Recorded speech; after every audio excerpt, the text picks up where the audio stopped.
శ్రీమాత్రే నమః. శ్రీమాత్రే నమః. నమస్కారం అండి అందరికీ. Welcome to my YouTube channel Shri Manju special. మనము లలిత సహస్రనామ స్తోత్రనామాలకు ప్రతిపదార్థాలు తెలుసుకుంటున్నాం కదా. శ్రీమాత్రే నమః.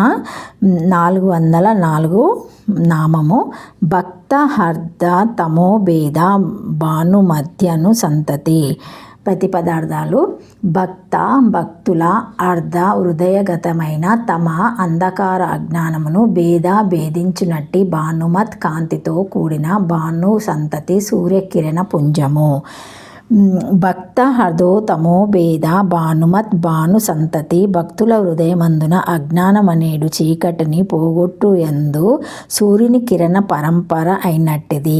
భక్తానాం హృది భావనీయాని తామస్సి ఆవరణ శక్తి మంత్యజ్ఞానాన్ని తేషం భేదే నాశనే భానుమతః సూర్యస్య భాను సంతతి కిరణ పరంపరేవ హృదయస్థ రులేఖయాదన్ లాయేష్యస్తి వృధా తేష తత్ర బహ ఇతి ఆన్. భక్తుల హృదయమందలి అజ్ఞానమనేడు చీకటిని పోగొట్టుటయందు సూర్యకిరణముల సముదాయం వలె అయినట్టిది. అర్ధతమ అనగా హృదయం నందు పుట్టిన ఆవరణ శక్తి గల అజ్ఞానమును తమో శబ్దమునకు అజ్ఞానము చీకటి అని 2 అర్థములు. అజ్ఞానం అనేడు చీకటి అని అర్థము. సూర్యకిరణములు ఎట్లు చీకటిని పోగొట్టునో అట్లే ఈమె భక్తుల హృదయమందు ఆవరించిన అజ్ఞానమును పోగొట్టును. హృదయం నందు పుట్టినది అను అర్థం నందు హృదయ శబ్దము కంటే అన్ ప్రత్యయము హృదయ శబ్దమునకు రుత్ ఆదేశం రాగా అభివృద్ధి వచ్చి అర్థము అనురూపమగును. శ్రీమాత్రే నమః. తనను నమ్మిన వారి అజ్ఞానాంధకారమును ప్రారద్రోరి వారిని ప్రజ్ఞావంతులను చేయటంలో అమ్మవారు సూర్యుల వరస లేదా సూర్యుని అఖండ కిరణ పుంజము వంటిది. ఆవిద్యానాం అంతస్తిమిర మహైర్విద్దీప నగరి అని ఆదిశంకరులు సౌందర్యలహరిలో అమ్మవారిని స్తుతించారు. చీకటి కంటికి కనిపించదు. అటువంటి చీకటిని మన కంటికి కనబడే సూర్యుడు పోగొట్టగలదు.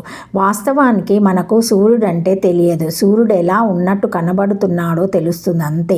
అలా మనకు ఉన్నట్టు కనబడే దాన్ని మనము సూర్యుడు అంటున్నాము, కానీ అసలు సూర్యుడిని కాదన్నమాట.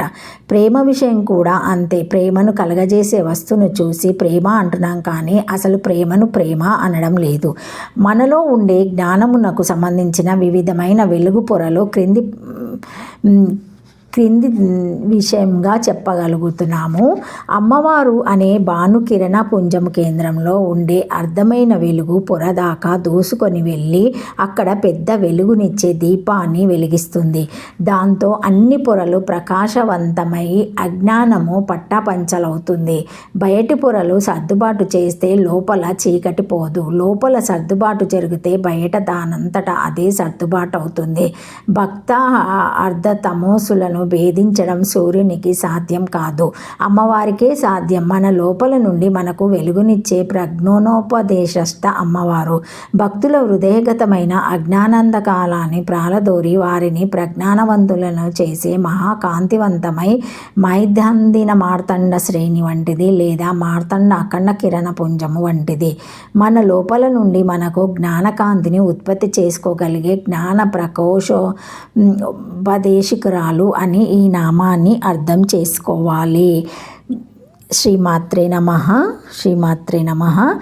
405 శివదూతి నామము. ప్రతిపదార్థము శివదూతి శివుడు దూతగా కలది. శివరాజ్య శివునిచే ఆరాధింపబడినది. శివుడు దూతగా గలది పుష్కర క్షేత్రమందు నివసించుచున్నది. దూతవార్తలను తీసుకొని పోవును. అట్లే దేవి చెప్పిన వార్తలను శంకరుడు తీసుకొని వెళ్ళుటను బట్టి శంకరుడు ఆమె కంటే తక్కువ అనియు ఇచ్చట తోచును. లేదా దుల్ ఉపతాపే అను ధాతువు నుండి పుట్టిన దూత శబ్దమునకు తాపమును కలిగించువాడని అర్థము. అనగా చెప్పిన పనిని సరిగా చేయక దూత కూడా ఉపతాపమును కలిగించును. ఇట్లు నిఘంటువులో దూతి సంచారిక సమానార్థకములని కలదు. దేశములు తిరిగి వార్తలను అందించినదని గలదని అర్థము. ఈ అర్థమందు శివుడు దూతగా గలది అని అర్థాంశంను వికరణమందలిటట్టు ఊపతోపి ధాతు కంటకత్త ప్రత్యయం చేయగా దూత నిభ్యామాను సూత్రంచే అదికి దీర్ఘములాగా దూత శబ్దమగను. తర్వాత కంది అను అర్థమున బహువ్రీహి నాశమును చేయగా కాంతల్పాతాఖ్యమను సూత్రంచే అల్పార్థము తోచునప్పుడు అదంతమగు ప్రత్యంత శబ్దమునకు స్త్రీలింగ వివేక్ష చేయగా జిష్ వచ్చి దూతి శబ్దమగును. శివుడు దూతగా గలదాను విషయమును మార్కండ పురాణమున పార్వతిచే శివుడు దౌత్యకార్మయందు నియోగింపబడెను గనుక దేవి శివదూతి అని లోకములో ప్రసిద్ధి పొందినదని గలదు. దీనికి వ్యాఖ్యానం చేయువారు శివునిచే వార్తలను పంపించుచున్నది గనక శివదూతి అయినదని చెప్పి గౌరాది గణము అగుటచే జిష్ చేసి బహువ్రీహి సమానార్థము వచ్చునట్లు చెప్పకూడదని బహువ్రీహి చేసినచో టాప్ వచ్చి శివదూతి అగును. కానీ శివదూతి అను రూపము సిద్ధింపదన్నది కానీ బహువ్రీహే చెప్పవలేను. బహువ్రీహి చెప్పినప్పుడే అన్య పదార్థమగు దేవికి ప్రాధాన్యము జిష్ను బట్టి శంకరునకు అల్పత్వము కలిగి వెనక సూత్రంచే జిష్ వచ్చును.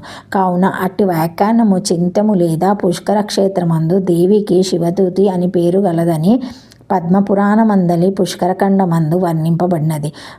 పుష్కర క్షేత్రమందున కొందరు దేవతలను వివరించి ఇంకను కొందరున్నారు వారినే వివరించదని వినమని ఆరంభించి శివదూతి క్షమంకరి అను దేవతలు కూడా కలరని చెప్పాను. దీనిని బట్టి పుష్కర క్షేత్ర నివాసిని శివదూతి అని అయినది. శివో దూత అల్పం యథా భవతి తదా సందేశ ప్రాష్కో యస్య శివదూతి ధూల్ ధూపతూపే యథోక్తవదకృత్వా దూతేప్యతాపకః దూతి సంచారకే సమే ఇతి కోశే సంచార శబ్దోపి సందేశ సంచారణపరః దూనోతినిష్టం దూతానిభ్యాం దీర్ఘాశ్చితి దీర్ఘ కాంతాదల్పకాయం ఇతి జిష్ బహువ్రీహే కంతల్ అదంతల్ అల్పత్యే ద్యూత్యే స్త్రియం జిషితి తదర్థ ఉక్తాంచ మార్కండే పురాణే యతో నియుక్తో దూత్యస్య తయా దేవ్యా శివా స్వయం దూతితిం లోకేస్మిన్ తథాస్యా ఖ్యాతిమః గతా ఇతి ఏతాద్వాక్యకారస్తు శివేన సందేశం ప్రపయతీతి శివదూతిః గౌరేదిరకృతి కనాత్విజిష్ బహువ్రీషో తు టాప్ స్వధః తచ్చితం హ్యం చ పుష్కరాంక్షే తీర్థస్థితే తదోక్తం పద్మపురాణే పుష్కరకాండే తదాత్తేన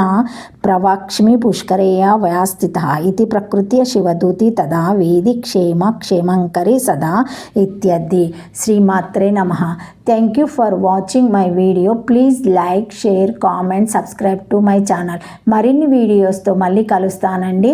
ఈ వీడియో మొదటిసారి ఎవరైనా చూసి ఉంటే తప్పకుండా లైక్ చేసి సబ్స్క్రైబ్ చేసుకోండి. ఏమైనా కామెంట్స్ ఉంటే పెట్టగలరు. మా బెల్ అనే ఐకాన్ బటన్ని ప్రెస్ చేసి ఆన్ చేసుకోండి.